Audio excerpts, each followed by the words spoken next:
क्या करें क्या न करें, क्या पढ़ें क्या न पढ़ें। इस बीपीएससी टीआरई के सिलेबस ने यूं हलकान परेशान कर रखा है। एनसीईआरटी और एससीईआरटी के चक्कर में क्या हम अभ्यर्थी कहते हैं अब जिए या मरें। हमारे साथ एस के भारती सर हैं, पटना के एक जाने माने चर्चित शिक्षक, और आज बीपीएससी टीआरई को लेकर इनसे हम वार्ता करेंगे। सर, वर्तमान में अभ्यर्थी कई तरह के संशय में हैं और ऐसे में मात्र 25 दिन अब बचे हैं परीक्षा को लेकर, और आप ऑनलाइन माध्यम से और यूट्यूब के माध्यम से आम अभ्यर्थियों को पढ़ाते भी हैं। तो सबसे ज्यादा समस्या है एनसीईआरटी पढ़ें या एससीईआरटी, साथ में कैसे तैयारी करें इन 25 दिनों में।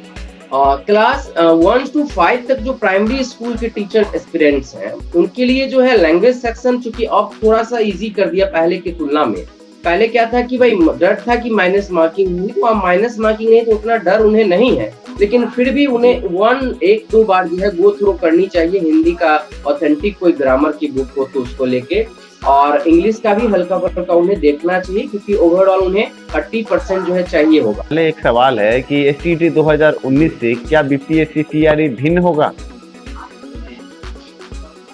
थोड़ा सा भिन्न इसलिए होगा क्योंकि देखिए वो बिहार बोर्ड को दी गई थी जिम्मेवारी, और ये जिम्मेवारी जो दी गई है वो बीपीएससी के जो है मेंबर्स को, जो टीचर एस्पिरेंट के लिए क्वेश्चन बनाएंगे बीपीएससी के मेंबर, दोनों की जो क्वालिटी होगी, जो क्वेश्चन का लेवल होगा उसमें तो डिफरेंस आना है। जैसा कि स्टेट में था कि उसमें 10 क्वेश्चन आपका सीडीपी से इस टाइप का था, साइकोलॉजिकल क्वेश्चन की सीडीपी से था, लेकिन इसमें सीडीपी को नहीं उठाने की बात की गई है।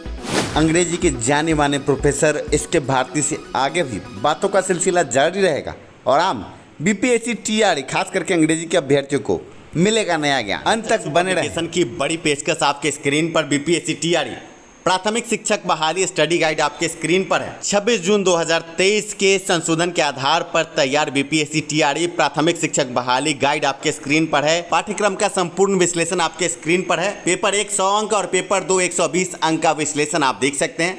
इस वीडियो के डिस्क्रिप्शन में इस बड़ी पुस्तक का लिंक है, आप सीधे लिंक पर क्लिक करके इस पुस्तक को खरीद सकते हैं। 2500 से भी अधिक बहुवैकल्पिक प्रश्नों के साथ ये पुस्तक अन्य पुस्तकों से श्रेष्ठ है, ऐसा चक्षु पब्लिकेशन का दावा है, और चक्षु पब्लिकेशन ने इस संबंध में और भी पुस्तकें उपलब्ध कराई है जो आपके स्क्रीन पर है।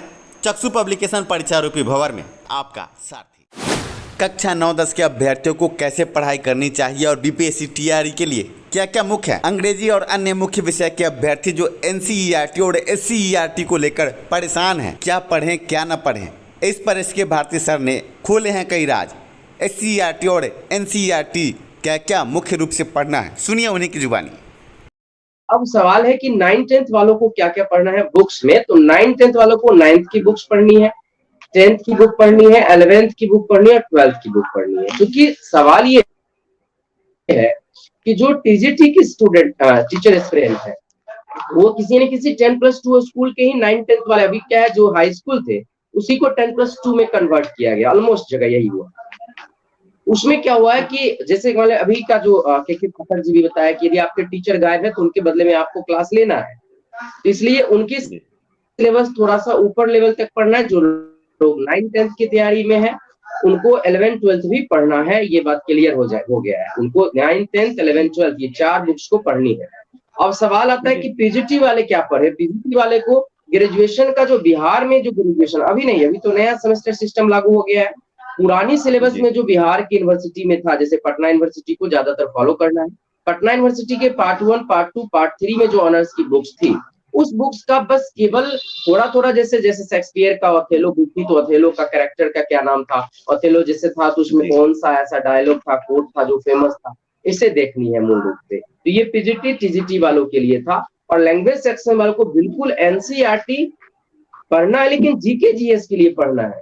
भाषा के लिए उन्हें अलग से एनसीईआरटी पढ़ने की जरूरत नहीं है। जैसा कि हमने कई लोगों ने हमसे फोन करके कहा कि सर मैं सीबीएसई का बुक्स को पढ़ रहा हूँ। मैंने कहा कि आपको टीचर बनना है, बिहार बोर्ड के टीचर, और आपको सीबीएसई की बुक पढ़ने की कोई जरूरत नहीं है। आप अपना समय बचाएं। और सबसे बड़ी चीज है ये जो 20 दिन का टाइम है, इसमें मॉक टेस्ट जरूर दें। तो सर मुख्य रूप से जो क्लास 9th-10th के बच्चे हैं उनको किस चीज पर ज्यादा ध्यान देना चाहिए, क्योंकि अभ्यर्थी पूरी तरह से आशान्वित है कि एनसीईआरटी से भी आएंगे और आप कह रहे हैं कि एनसीईआरटी से अब प्रश्न ही नहीं आएंगे। ये तो एनसीईआरटी एक बड़ी लैंग्वेज बात आप कह रहे हैं। उर्दू का एनसीईआरटी कहाँ से लाएंगे? सोचने वाली जी बात है नीरज जी कि यदि उर्दू किन्हीं का है, उर्दू है, मैथिली है, वो एनसीईआरटी कहाँ से लाएंगे? हमें कुछ है जवाब? की टीचर एस्पिरेंट है, मैच्योर है सभी लोग। उर्दू किसी का है, किसी का संस्कृत है, तो वो एनसीईआरटी का सीबीएसई वाले संस्कृत को उठा के पढ़ेंगे? नहीं, सर, एनसीईआरटी यहाँ तो केवल 40 जी मार्क्स के लिए लैंग्वेज बीपीएससी में हम जी। गए थे, हमने बातचीत करने की कोशिश की उच्च अधिकारियों से। उन्होंने सीधे सिलेबस निकाल कर हमें दिखाकर कहा कि इसमें एनसीईआरटी लिखा हुआ है तो आप पढ़िए। बस क्या पढ़ना है, जब हम उनको समझाने लगे कि सर इंग्लिश या अन्य विषय में तो वो कैसे होगा, तो वो कह रहे कि अब हम ज्यादा नहीं जानते हैं, इससे ज्यादा हम उच्च अधिकारियों से आपको बात नहीं करवा सकते। अब हमने सवाल ये कोशिश भी की है, सर, देखिए हमने वो लोग आवेदन भी दिया है। प्रशासनिक क्षेत्र से, जी शिक्षा विभाग से तो है नहीं, वो तो प्रशासनिक क्षेत्र से है।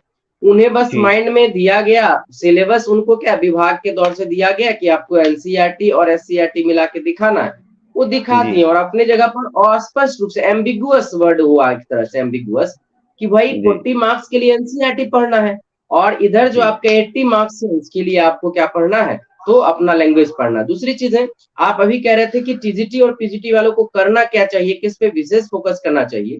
तो इसमें जो जी की रोल अदा करने वाला है, वाइटल जो रोल है, वो है हिस्ट्री ऑफ इंग्लिश लिटरेचर का। जी सामान्य तौर पर बिहार के स्टूडेंट के साथ होता क्या है कि ये लोग जब ग्रेजुएशन पास करते हैं तो आप समझ ही सकते हैं कि गेस्ट पेपर और इसके माध्यम से पास कर जाते हैं, या पढ़े भी होंगे अच्छे से तो भूल गए होंगे।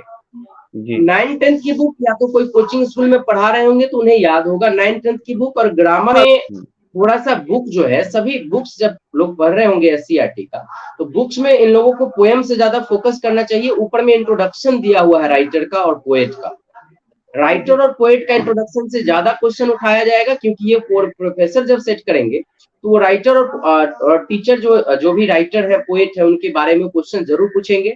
खासकर 2 से 4 क्वेश्चन आना है, नोबेल प्राइज किनको मिला था, साहित्य अकेडमी अवार्ड किनको मिला था, पुलित्जर प्राइज किनको मिला था, पद्म भूषण किसको मिला था, पद्म विभूषण किसको मिला था और कब मिला था, ये जरूर ध्यान रखिए। इसके अलावा कौन सी किताब किनके द्वारा लिखी गई थी और कब लिखी गई थी, ऐसा 4 से 5 क्वेश्चन मैचिंग का रहेगा, मतलब मिलान करना होगा कि इतना इसमें ये बुक आया था, इनके द्वारा आया। सर, आप पटना में इंग्लिश की क्लास को चला रहे हैं, वर्तमान में आपके द्वारा बहुत लोगों का भला भी हुआ है, पर आम अभ्यर्थी जो 38 जिले के हैं वो तो संशय में है, और वो आपको पर्सनली बहुत लोग जानते हैं, लेकिन क्योंकि ये एक अलग फील्ड है और नए बच्चे भी बहुत जुड़े हैं। आपका क्लास कहाँ है सर, और आप कैसे पढ़ाते हैं, इस संबंध में भी कुछ जानकारी अगर दें। अच्छा, ये क्लास जो है मुसल्लापुर हाट के अपोजिट साइड है, लक्ष्मी कोल्ड स्टोरेज कैंपस, भारतीय एकेडमी पटना। और जी जो लोग ऑनलाइन जुड़ना चाहेंगे वो अनिका लर्निंग ऐप डाउनलोड कर लेंगे। Anika ANIKA Anika learning app है, जो प्ले स्टोर से उन्हें डाउनलोड करना होगा, उसके माध्यम से वो जुड़ सकते हैं। और सबसे खास बात है कि उन लोगों के लिए मैंने एक स्पेशल मॉक टेस्ट लाया है, और वो मॉक टेस्ट स्पेशल वे में, फोकस्ड वे में तैयारी की गई है, बनाई गई है। 15 मॉक टेस्ट है जिसमें 1200 क्वेश्चन है, और 1200 क्वेश्चन का डिस्कशन जब होगा तो वो लगभग 6 से 8000 क्वेश्चन उनके पास तैयार रहेगा, और उनकी अंडरस्टैंडिंग डेवलप होगी, उनका अपना ये पता चलेगा कि उनकी तैयारी किस लेवल पे है, और कंप्लीट डिस्कशन दी जाएगी वो 15 मॉक टेस्ट का। तो मॉक टेस्ट में हमारे साथ जुड़ सकते हैं अनिका लर्निंग ऐप पे, और क्रैश कोर्स टाइप की भी उस पे अवेलेबल है। इसके अलावा भी जिन लोगों को कोई भी डाउट होगा तो आप उनको नंबर शेयर कर सकते हैं। भारतीय एकेडमी पटना नाम से यूट्यूब चैनल है, जी जी भारतीय एकेडमी पटना नाम से यूट्यूब चैनल है। और ये मेरे अनुसार टीचर एस्पिरेंट के लिए गोल्डन नहीं, ये डायमंड पीरियड है, क्योंकि आप सभी जानते हैं भारत और बिहार और कहीं या भारत कहें, ये राजनीति जो है पहलू का एक हिस्सा है। जब लोगों का राजनीति और इलेक्शन आती है तभी वैकेंसी आ पाती है। आप समझने वाली बात है कि 19 के एस्पिरेंट को, 11 के एस्पिरेंट को अभी तक ऐसे बेरोजगार रखना कितना हद तक है, इस पे हम ज्यादा कटाक्ष नहीं करना चाहूंगा, लेकिन फिर भी ये मेरे अनुसार गोल्डन से भी ऊपर डायमंड पीरियड है। तो फोकस्ड वे में तैयारी करें, टाइम को इधर उधर बैठ ना करें। यूट्यूब की दुनिया भी एकदम बहुत बड़ी जो है हॉट पॉच की दुनिया, उससे भी बचे। मैं तो यही कहूंगा, मैं कहूंगा कि जितना यूट्यूब में इधर का चीज उधर का चीज जो है, आलतू फालतू चीज में जो है आप टाइम बैठ कर, उतना में आप 1-2 चैप्टर को खुद से सेल्फ स्टडी कर लेंगे, अपना 9th 10th 11th 12th का बुक को, क्योंकि कई टीचर ऐसे कई लोग हैं कि खाली उस पे आते हैं क्वेश्चन कहीं से 20-25 उठा के और उस पे जो है आधा घंटा 1 घंटा बस उसको लेके ये चर्चा करते रहते हैं।